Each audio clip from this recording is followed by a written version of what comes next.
Encapsulation అనగానే అందరూ చెప్పే definition binding or wrapping the data and its functionalities into a single unit అంటారు. అంటే ఏంటసలు మనకి ఎన్‌క్యాప్సులేషన్ అనేది జావాలో ఎందుకు?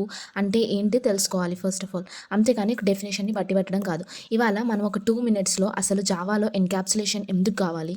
ఎన్‌క్యాప్సులేషన్ అంటే ఏంటో చూద్దాం. మనం నిన్నటి క్లాస్‌లో అసలు ఊప్స్ అనేది జావాలో ఎందుకు అనే వీడియో చూసాం. మీరు చూడకపోతే ఒకసారి వెళ్ళి నా పేజ్‌లో చూడండి.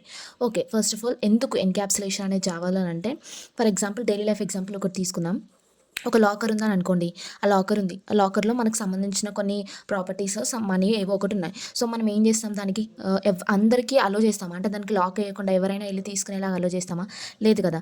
మన దగ్గర కీ ఉంటది. ఎవరైనా వచ్చి మనల్ని పర్మిషన్ అడగాలి. అప్పుడు ఆ కీ అనేది వాళ్ళకిస్తాము. అప్పుడు వాళ్ళెళ్లి ఆ మనీ అయినా, ప్రాపర్టీస్ అయినా తీసుకోవచ్చు. సేమ్ అలానే జావాలో కూడా మనం రాసిన ఒక వెబ్‌సైట్‌లో అయినా, మనం రాసిన ఒక పేజ్‌లో అయినా, మనం రాసిన ఒక ప్రోగ్రామ్‌లో అయినా, మన వేరియబుల్స్‌కైనా, మన డేటాకైనా డైరెక్ట్‌గా అందరికీ యాక్సెస్ అనేది ఇవ్వము. ఎందుకంటే అలా యాక్సెస్ ఇస్తే మన డేటా అనేది అన్‌సేఫ్‌గా ఉంటది. సో, అందుకని మనం ఏం చేస్తామంటే దాన్ని మనం ప్రొటెక్ట్ చేయడానికి ట్రై చేస్తామనమాట. మన ప్రోగ్రామ్‌ని, మన వెబ్‌సైట్‌ని ప్రొటెక్ట్ చేయడానికి ట్రై చేస్తాం. ఎందుకంటే డేటాని సేఫ్‌గా ఉంచుకోవడానికి. సో, అట్లా ప్రొటెక్ట్ చేయడానికి మనకి ఏం కావాలంటే ఎన్‌క్యాప్సులేషన్ అనేది కావాలనమాట. సో, ఎన్‌క్యాప్సులేషన్ అనేది ఎందుకు అంటే to protect the data and organise the data అనమాట. అసలు ఎన్‌క్యాప్సులేషన్ అంటే ఏంటి అంటే మన డేటాని హైడ్ చేస్తది యూజర్స్‌కి కనబడకుండా అండ్ కంట్రోల్ చేస్తది యాక్సెస్‌ని. అంటే ఎవరు దాన్ని యాక్సెస్ చేయొచ్చు, ఎవరు దాన్ని యాక్సెస్ చేయకూడదు అనేది కంట్రోల్ చేస్తదన్నట్టు encapsulation. So, what is encapsulation అంటే ఇప్పుడు సపోజ్ ఈ ప్రోగ్రామ్ ఉంది. ఈ ప్రోగ్రామ్‌లో నాకు సపోజ్ వై అనే ఒక డేటా ఉంది. వై అనే ఒక డేటా వేరియబుల్ ఉంది.